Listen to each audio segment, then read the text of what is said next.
Which Mariners are the best candidates to sign an extension? Colby ranks his top 5 coming up here on the Locked On Mariners podcast. Colby, hit it.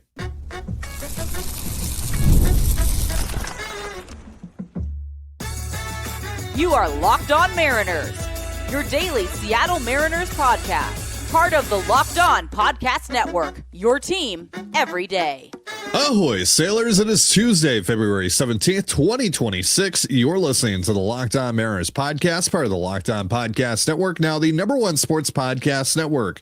My name is Ty Gonzalez, and I'm joined as always by my co-host Colby Patnode. We're two lifelong Mariners fans who've been covering the team for over half a decade, and today it's Top 5 Tuesday. We spun the helm for Colby, and he'll be doing top 5 extension candidates on the Mariners, while I'll be ranking the top 5 rosters heading into this year's World Baseball Classic. And this is actually pretty good timing for Colby to get top 5 extension candidates because Mark Feinsand has been talking about the Mariners and extensions. He said, quote, "We've been talking about this great young Mariners pitching staff. It wouldn't be surprising to see them try to pick one or two of them and lock them up on MLB Network a couple of days ago." And then we also, kind of going off of that, talked about some extensions, some potential extensions on the Patreon show yesterday, and we actually put together a couple of projections for those guys. So we're kind of warmed up on extension talks. So floor is yours. Top 5 extension candidates on the Mariners. Yeah, a couple of honorable mentions, or maybe footnotes is a better way to go here. None of the players I'm about to talk about are entering the last year of their contract. So no JP, no Randy Arozarena. Those guys aren't getting extended. They are going to go to free agency. They're going to leave. More than likely, they're going to leave. They're certainly not going to get extended. They will get to test free agency. Also, they'll have Donovan on the list, just because I think the Mariners are going to want to see him and see how he likes the city and all that. And plus, Donovan's going to want to know that stuff too. So I just think it's too early for them to engage in extension talks. So, just, keep that in mind. Also, there's not as many extension candidates as you would think. So based on, my understanding of how the Mariners value everybody, and plus they have Cal locked in long-term. They have Julio locked in long-term.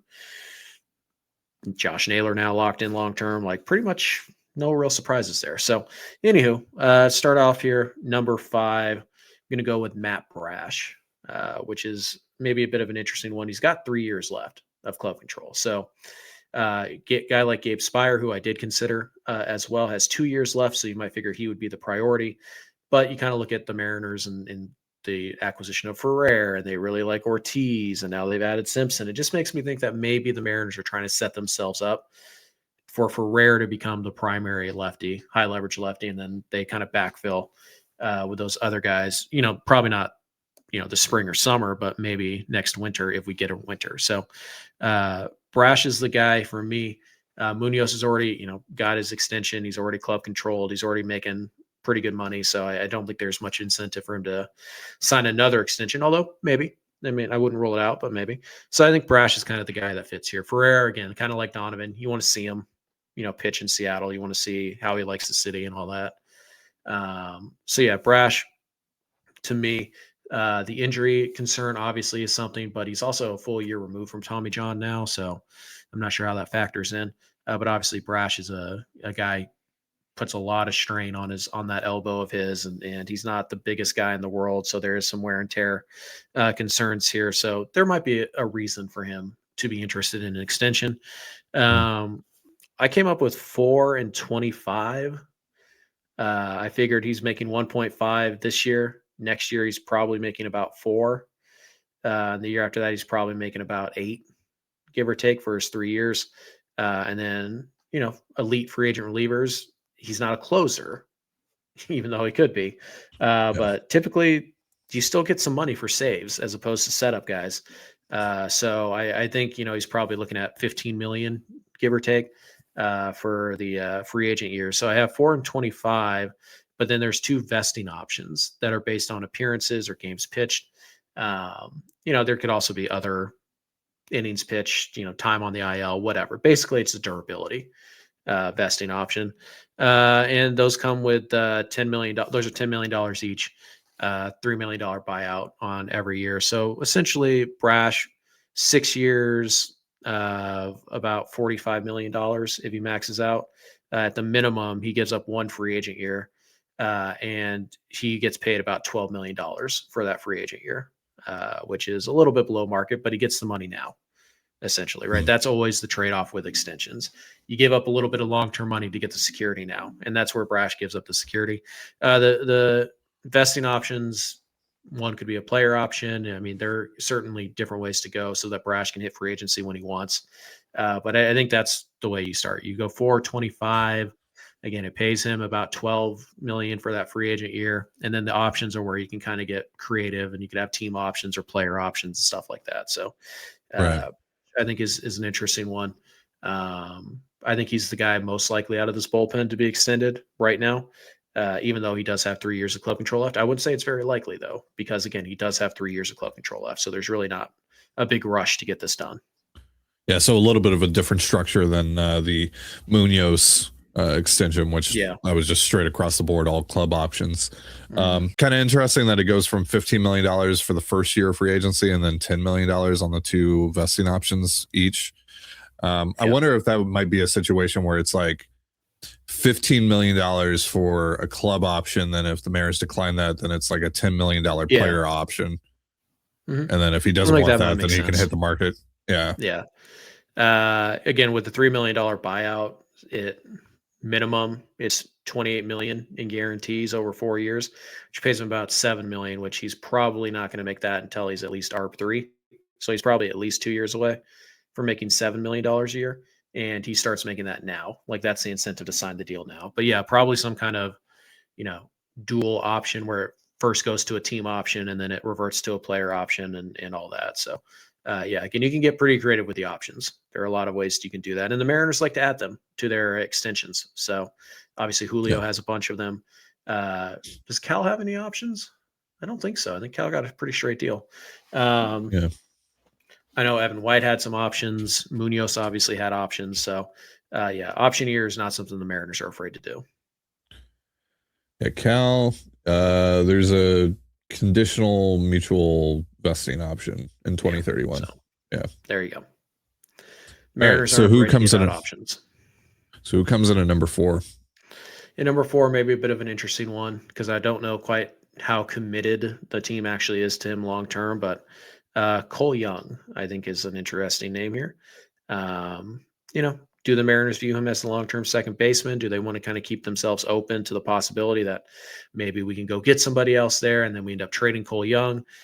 So you have to be careful here because you want the contract that you give out to still be tradable if you do decide to do that. And also, if you're Cole Young, what's the incentive? You're going to be in the majors this year already, whether it's opening day or not. And you might be in a situation with a new CBA where you only have to play for the Mariners for 5 years before you hit free agency instead of 6. So maybe you just wait if you're Cole Young and let's see how the CBA goes. And that goes for everybody on this list. Maybe you just wait and see what the new CBA looks like because none of these guys are free agents this winter. So they don't really have to worry all that much about it. But yeah, Young, obviously we know the Mariners like him to some degrees, top 50 prospect when he was, actually a prospect. Pretty good up the middle bat. Certainly feels like he's going to hit for some average. He's got some pop. Like we know Cole Young is a good athlete. We know he's going to be a better defender. So I came up with $6 and $36 million.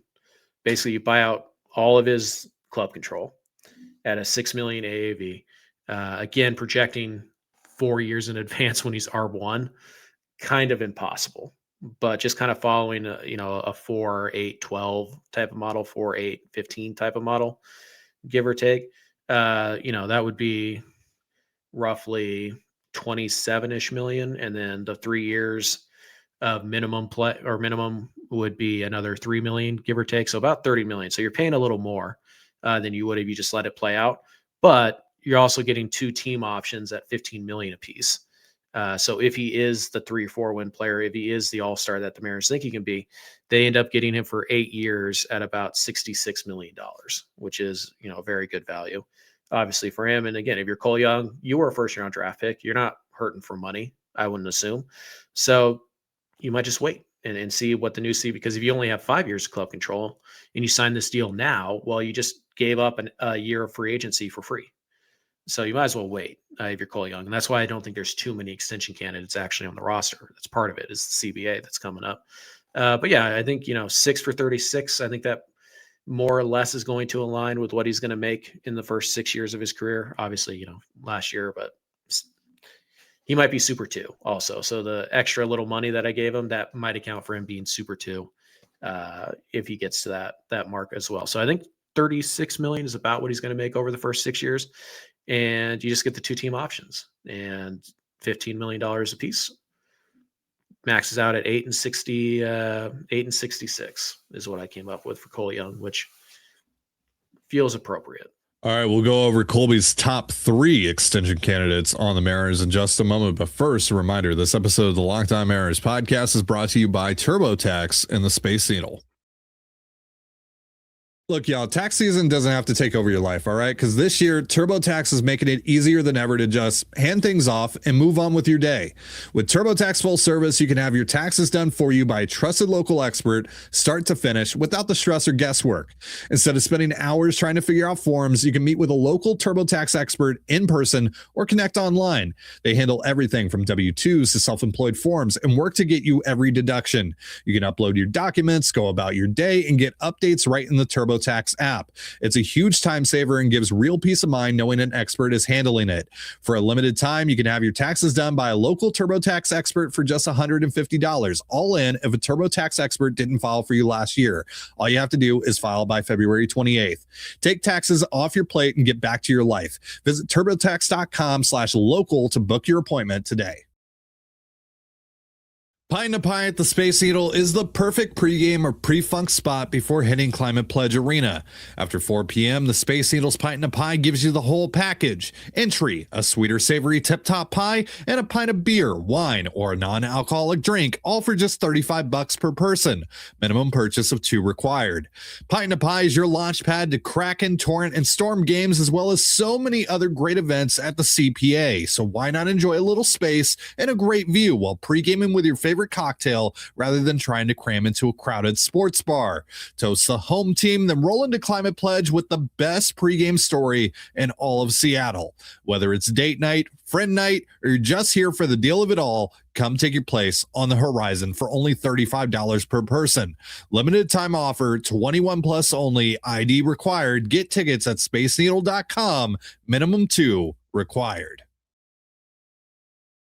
And you're listening to the Locked On Mariners podcast, part of the Locked On Podcast Network, your team every day. Thank you so much for making us your first listen for all things Mariners. And also thank you for making Locked On the #1 sports podcast network. You are a live your team every day. Now take it up a level and go ad free. Join the Everydayer Club today and get Locked On Mariners with no interruptions, members only Discord access, and more, all for just $5 a month or $50 a year. Go to lockedonmariners.supercast.com or check the link in the show notes to learn more. And there you can also find the link to our Mariners fan survey that we're currently conducting. We would love for you to participate in that if you haven't already. I think we are nearing 1,000 submissions already, which is pretty dope. We will be ending the survey in a few days. I believe on Friday will be the last chance for you guys to make a submission. Morning. Yeah, Friday morning. So by the time that you see us on Friday, that will be all closed up because we're going to be moving on to our next thing that we want to involve you guys, and we'll tell you more about that a little later on down the road. But we'd love for you to participate in the survey. Again, we'll be reacting to the results of that survey on a future episode of Locked On Mariners. All you have to do, just click the link, answer the questions on there. You don't have to sign up for anything, none of that. Just answer the questions, hit submit, you're done. So we greatly appreciate it if you could do that for us. All right, so it's Top 5 Tuesday. Colby's doing his top 5 extension candidates on the Mariners. Just went over number 5 and number 4. That was Matt Brash and Cole Young. Who's number 3, Colby? Yeah, number 3 is Bryan Woo, which, obviously I'm sure the Mariners would love to get something with Bryan Woo done. Woo is 4 years away from free agency, so there's still that aspect of, why would Bryan Woo sign an extension right now? He's 4 years away from really getting paid. He didn't hit the Super 2 number. He just fell short of that. So he's not even making arbitration this year. He's making minimum. Now he got some kind of like performance bump pay, but he's still drastically underpaid. And even ARB1 guys are underpaid, especially if you're as good as Brian Wu. And also, Wu has a bit of an injury history, a bit of an injury bug. So there are actually quite a few reasons why Wu might be interested in cashing in right now, getting some guaranteed money in his hands right now. And when I was looking for a comp, I looked at Spencer Strider. Now, Strider certainly a higher ceiling than Wu and had performed a little bit more than Wu when he signed his deal. He was also a couple years younger. Strider got 6 and 75, I believe.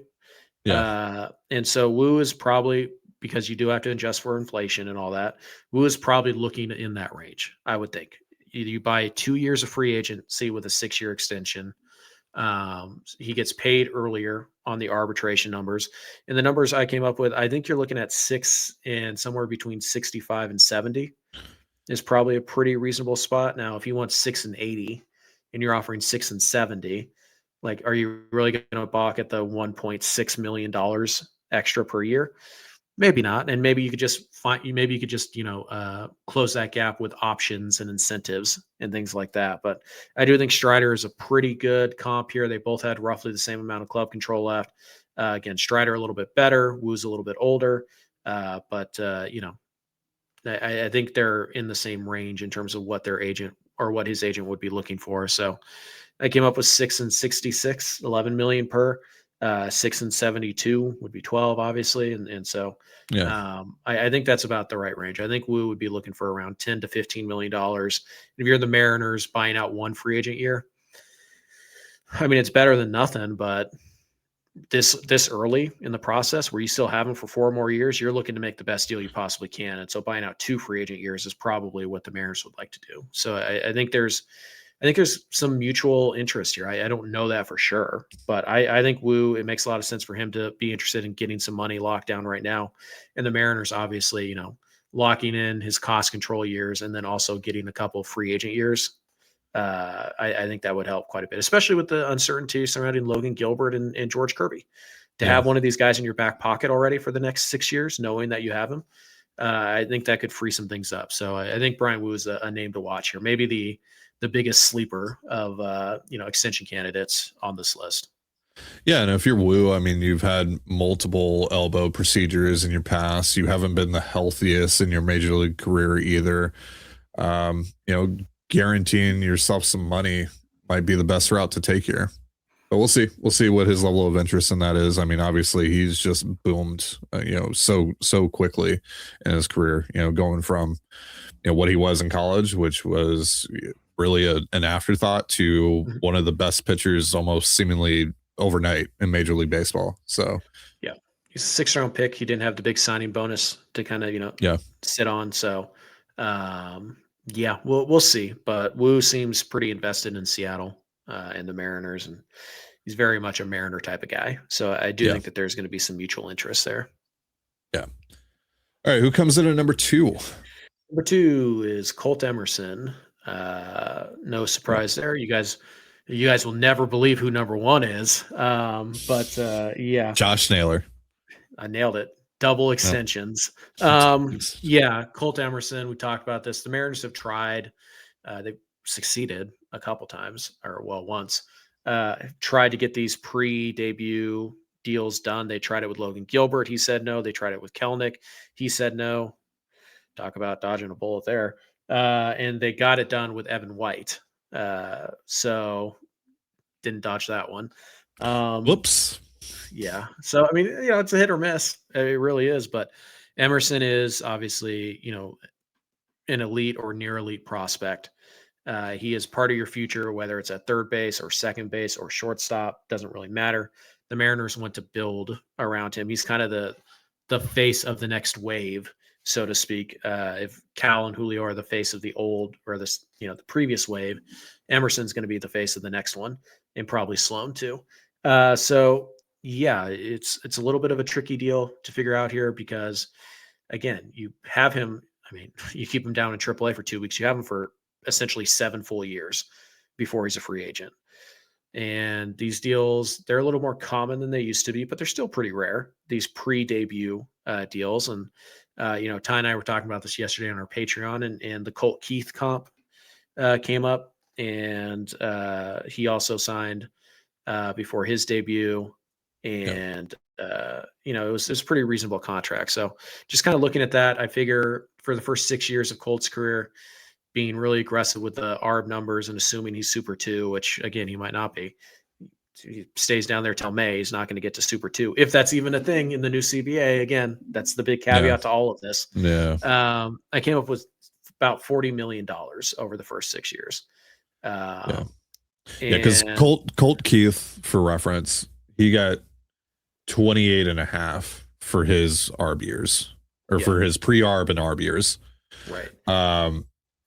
And Keith was considered to be around the 20 to 25th best prospect in the game across the board. Top 10. Emerson's pretty consensus, like 8 to 10. 9, 10, 11. Yeah, somewhere in that range. Plus, Emerson is a couple years younger than Keith was when he signed his extension, and also inflation. So you kind of try and factor all that in. I got to 6 and 40, and was part of that for the easy math that I'm about to lay out? Yes. Honestly, yes. Because I have then after that 3 team options at $20 million a pop. So you deal maxes out, you get 9 years, $100 million, which is a little bit more than what Colt Keith got, which makes sense because Emerson's a little bit better of a prospect than Colt Keith was. And that is pre-escalators, right? Are you also having escalators in the deal for? I didn't write those out, but yes, there would be escalators, and maybe even a team option turns into a player option if you finish, top 5 in the MVP voting, or you finish top 10 twice.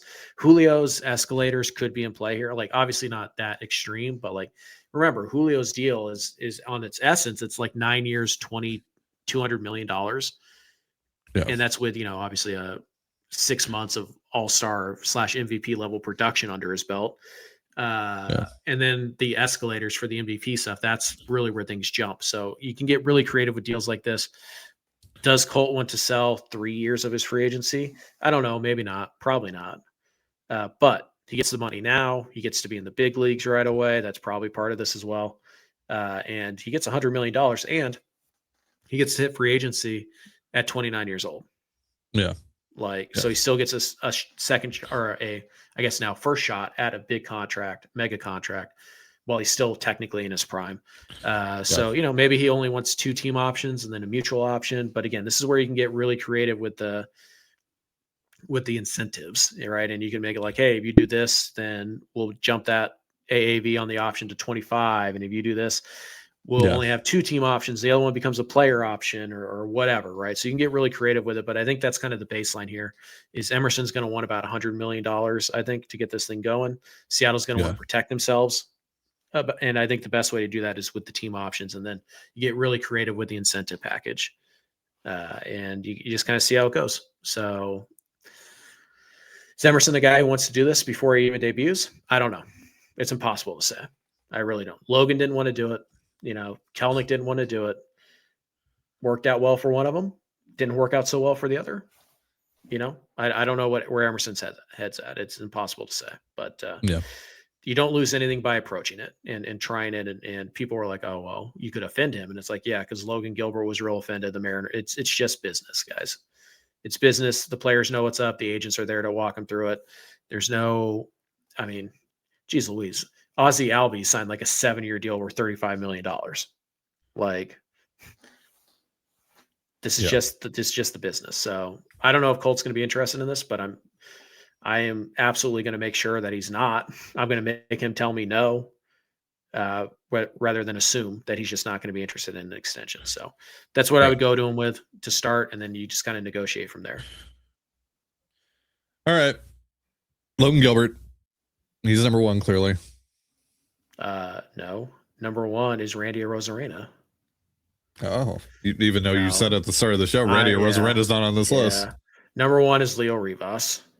7 years, $175 million. Let's get this done. Leo Rivas, what have you done? Signing a $100 million contract extension, clearly. That's right. Yeah, number 1's Logan. We all know it. 2 years left. This is about the time you get it done, because if you can't get it done now, then you really have to seriously consider trading him this winter before you get nothing in return. So this is the time to do it. The Mariners typically prefer to get these things done in spring training. You look at Cal, you look at JP, obviously Evan White. Julio was in August. So is Luis, but Luis got it done after a month of pitching for the Mariners. So once the Mariners, lock in on a contract extension talks, they like to get it done like quickly. So this is the time. It's not impossible, but if Logan isn't signed to an extension by opening day, I think the odds of him getting traded next winter go up significantly, to be honest. So I think they're going to really hone in here and try to get Logan done. We've talked about his contract a lot. Logan Webb is a really good, starting point for him. You have to factor in inflation and that all was that. 5 and 90. 5 and 90, yeah. So I have 5 and 100. Could it be 5 and 115? Sure. Could it be 5 and 90? Sure. I think the range though is about $20 million a year. He's got 2 years till free agency, right? So that's it. He's got this elbow thing that he's dealing with also. So that's a concern as well. So there are some and also, he loves the org. He loves Cal. He wants to be here. He said he wants to be here at least. So there's incentive to get this done for him. And obviously the incentive for the Mariners is, if you don't get him done in the next 2 years and you want to keep him, you're going to pay him $35 million a year to keep him here with that elbow and with, so that's the trade-off, right? And there's probably going to be language that includes like, if you spend X amount of time on the IL with an elbow injury, we get a team, you get a 6-year option at like a discounted price. It's what they did with Luis. They did it with Felix Hernandez too back in the day. It's very common to attack those extra years, those cheap years on at the end if there is an issue, particularly with a pre-existing, kind of concern like Logan's elbow. But yeah, I think overall 5 and 100, there's probably some language about IL time that gets them a 6th year at like $15 million a year instead of $30 million a year. But I think that's the right range. I think it's somewhere between the Luis Castillo / Robbie Ray contract and the Logan Evans contract on the low end. I think that's what you're looking at. And you're listening to the Locked On Mariners podcast, part of the Locked On Podcast Network, your team every day. As always, if you want to hear from me and Colby even more and help support the show, we have a Patreon. It's called Control the Zone. And on there, we talk Mariners, Seahawks, all that good stuff. For more information, go to patreon.com/Control the Zone. Link in the description of this episode. So Colby's top 5 list is all wrapped up. Top 5 extension candidates coming in at number 5, Matt Brash. Number 4, Cole Young. Number 3, Bryan Woo. Number 2, Colt Emerson. And number 1, Logan Gilbert. So now it's my turn here on Top 5 Tuesday. I spun the Ed Helms yesterday and got top 5 World Baseball Classic rosters. So of course the World Baseball Classic going to be kicking off here pretty soon. So I combed through all of the WBC rosters with Colby last night, actually, and created my top 5. So coming in at number 5 is Chechia. team. Yeah, definitely not Chechia. I did not recognize a single name on the Chechia roster. They have an English teacher on their team. Okay. They have like 5 guys and a named nuclear Martin. power. They have Homer Simpson on their team, a nuclear power regulator. Like, I mean, they have like 5 guys named Martin on their roster. There's Martin Schneider, Martin like old Cervenka. man strength. Like these guys are these guys have blue collar strength. Okay. Yeah. There's Martin Cervenka, spelled differently. Yeah. Those are 2 different they're really people. the same people. They're really the same people though. Martin Music. Great name. Muzik. Yeah, it's probably pronounced differently than that, but yeah, that's. I want it to be Martin Music though. That'd be great. But yeah, no, it's definitely not Chechia. Coming in at number 5 is Mexico. Okay. It's Randy. Slow, but okay. For Randy, obviously. So you got Randy, the Urias brothers, Tellez, Andres, Jonathan Aranda, Alejandro Kirk. Yeah. No, it's a solid roster. Jaron Duran, Rowdy Telos. But pitching the problem. Yeah. Who's starting for them? Taj Bradley, Javier Assad, Gallardo back in the day. Taiwan Walker is on this roster. Yeah. Andres Munoz is like by and large the best pitcher on this staff. To be fair, he'd be the best pitcher on a lot of staffs, just not the team I assume you have at number 1. But we'll get there. No. But Brennan Bernardino, another former Mariner on this team. Okay. Yeah, Okay. but the starting pitching is the issue here for Team I'll say Mexico. this. Mexico also has a top 5 hat. It's a great hat. It's a great hat. But yeah, obviously I had to put Randy's team on here. Naturally. I mean, I think they also are one of the 5 best teams. Yeah, they're really good. Yeah, they're really good. Yeah. Coming in at number 4, they would have been number 3 if not for some bad news that literally came out this morning. Well, we had kind of known that this was potentially heading in this direction for a little while, but today Pablo Lopez apparently going to need season-ending elbow surgery. He was going to be the ace of this Venezuela staff, so Team Venezuela is number 4. Just to get that out of the way. They were going to be number 3 though. But they still have Ranger Suarez. So like their starting rotation is in okay shape, but obviously you lose Pablo Lopez and that's a pretty big blow. But it's Bizardo, it's Alvarado on the bullpen. It's a pretty good, 1-2 punch there. William Contreras and Salvi as the catchers. The infielders, Michael Garcia, Gino Suarez, Gleyber Torres, Andres Jimenez, Wilson Contreras. The outfield is dope. The outfield is super dope. Ronald Acuna Jr., Wilyer Abreu, and Jackson Chourio. That is nasty. Yeah, B- Mariners outfield. Luis Ariz is on this roster, Colby. Your favorite. Then that's why they cannot win. Angel Zerpa is also in the bullpen. It's a pretty solid bullpen. Keter Montero. Yeah. But yeah, obviously the loss of Pablo Lopez stings quite a bit. Coming in at number 3, the defending champs, Team Japan. It's Ohtani. It's Yamamoto. It's Murakami. It's Okamoto. And a bunch of guys we've never heard of. And a bunch of guys that we've never heard of that are probably also really good. That are Seiya Suzuki is also on this team. Good. Yep. Yoshida's on this team. Yeah. They're going to be really good. They're probably going to be in the final again. And then coming in at number 2 is the Dominican Republic. This team is stacked. Jesus. The one kind of issue, quote unquote, that I have with it is the starting rotation. It's Christopher Sanchez, as the ace of the staff, which I mean, he's fantastic. He's amazing. And then it's like Sandy Alcantara, who I really like, but obviously he's struggled over the last couple of years. Sure. Brian Bayo is okay. Luis Severino, okay. It's a pretty good rotation, but not stacked up to the number 1 team. Yeah. Catchers, Agustin Ramirez and Austin Wells, pretty good catching tandem there. It's probably going to be Wells who catches, though. Yankees legends. Yeah, Yankees legends. And then the infield is, dude, the infield is ridiculous. This infield is nuts. Junior Caminero, Vladdy Jr., Manny Machado, Ketel Marte, Geraldo Perdomo, Jeremy Pena. By the way, only 4 of these guys can start. And then there's like Ahmed Rosario, Carlos Santana, whatever.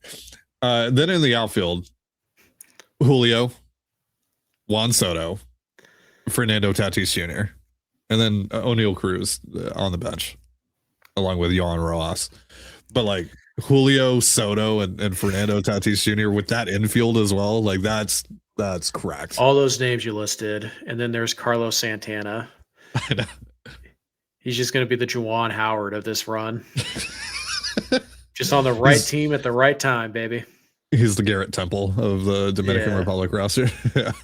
Yeah. And then he's the Quandre Diggs is probably an actual, like, real accurate. Like, used to be great, but yeah.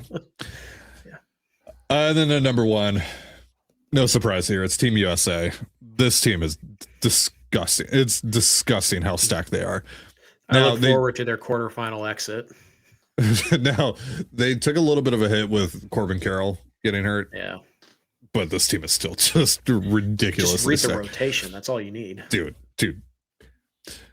You got to face Tarik Skubal, right? Mm-hmm. After that, yeah, it should be cool, right? Nope. Now you got to face Paul Skenes. After that, it should be cool, right? No, now you got to face Logan Webb. Which, like, that's a pretty steep drop off from Paul Skenes, but sure, but Logan Webb's really freaking good too. From like a Rolls Royce to a Mercedes. Yeah, and then it's Joe Ryan, it's Matthew Boyd, and then the bullpen is just disgusting too. It's Mason Miller, it's David Bednar, it's Griffin Jacks, Gabe Speier, Brad Keller, Garrett Clevenger, Clay Holmes. Like, dude, that team is nuts. And then we haven't even gotten to the position players yet, right? Cal, starting catcher with Will Smith as his backup. Alex Bregman in the infield with Bobby Witt Jr., Bryce Harper, not Bryce Miller, Bryce Harper, Gunnar Henderson, Bryce Terang.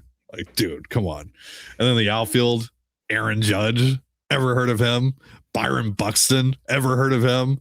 Roman Anthony, Pete Crow Armstrong. Dude, this team is disgusting. Like, it's so good. It's so good. It's that pitching to me that is the difference, because like the pitching is nuts.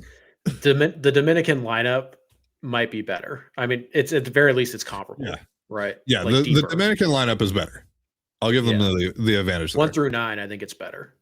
But then that gets neutralized pretty quickly by Tarik Skubal and Paul Skenes. Keep in mind, like, they can come out of the bullpen lately. You could stack them against each other. So it's like Skubal gets to his like 65 pitches or whatever. It's like, all right, here comes Paul Skenes to throw his 65. It'll be absolutely insane to watch Japan beat one of those two teams in the finals. I know. It's probably going to happen. I mean, this isn't the first time Team USA has run out of roster where you're like, good God, like that is, and then they lost. Like they get to the quarterfinal and they lose to like Puerto Rico, who, by the way, might have been in the top 5 if they hadn't gotten absolutely shit. Yeah. They would probably, Mexico's probably still better, but like they would have been in the conversation. At least. Dark horse. You got a dark horse for this tournament, Ty? Because I do. I feel like there's a pretty large gap between number 5 and the rest of the field. Yeah. You got to remember it's based on the bracket and it's a pool play. So the top 2 teams in every pool advance to the quarterfinals. So, I think Canada has got a pretty good roster. Yeah, Canada's got it. Yeah, I'll say this. Like, there's a couple of teams where I'm like, actually, that's not bad. Like, Italy, it doesn't have it's not a bad roster. Mm-mm. Like there's a couple of those teams where I'm like, yeah, that's not bad. Like they're not gonna do really much of anything in the tournament, I don't think. But like, I could see Canada or maybe Italy getting to the quarterfinal, but I just don't see how they beat the U.S. or the Dominican or Japan. I don't remember what side of the bracket they're all on, but I don't see them beating the top 5 teams. But it's it's one game of baseball. Anything can happen in one game of baseball. But also, guys, if you want another reason to root for Team Canada, as if you need one, am I right? James Paxton is the ace of the Canadian squad. So, I mean, Big Maple is back for probably one night only. But this is definitely his swan song. I mean, he was inducted into the Canadian Baseball Hall of Fame like a month ago. I really hope that he pitches a game that's on TV. Because I want to watch James Paxton throw one more time. Yeah, that's gonna be fun. Yeah, Philippe Almont is also on that roster, which is crazy. Abraham Toro is on the roster. Yeah. Abraham Toro's on the roster. Obviously, Josh Naylor's on the roster with his brother. Just Mariner legends all over the place on this Canadian team. Tyler O'Neill, Philippe Almont, Abraham Toro, and then James Paxton and Josh Naylor. Like, I mean, show me Tyson Gillies. Adam Macko. Adam Macko. Boom, another one. Like, This team is like, the Jack Sorensic lottery. So there's a couple of like fun rosters, like the deeper you kind of dig, but it's pretty clear like the top 5 and then pretty large gap and then everyone else. I'd argue top 2 gap. I mean, There's number 3 gap. Yeah. And then there's 4 gap and then there's 5. Yeah. Like there's definitely like the S tier is definitely the US and the Dominican. And I feel like you almost have to put Japan up there just out of respect because they win it every single time. Well, look, they have Yamamoto and Otani on the club. Do a lot of damage with just those two guys. and then like Seiya Suzuki on top of that. Okamoto they're going to make contact. You know they got some pop. You know they're going to play really good defense. You know their pitching is going to be disgusting. Like, Japan is just very good. Their player development system that they have over there is just top notch. So they're always a threat. In fact, they're probably the favorite just by default. But roster talent wise, like the U.S. and the Dominican, so good. They're just. I need to see those two teams play each other.